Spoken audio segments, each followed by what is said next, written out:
use on-site robotics to build a 50-meter-long undulated wall. We use 3D printers to build formwork for concrete ceiling. We use robotics, as you can see here in the background, in prefabrication to assemble timber structures spatially. So different technologies are actually coming together and kind of synergetically used to actually build a piece of architecture. Imagine that these are all research projects that are actually conducted in the lab, so they're protected from reality, and suddenly we now take these at quite an early stage actually out of the lab, and we build a fully inhabited building that needs to comply to codes, etc.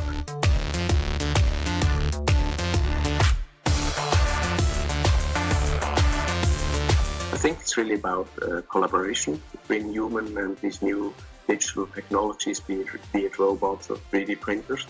And it's in the effectiveness of this collaboration where the win-win situation will be generated.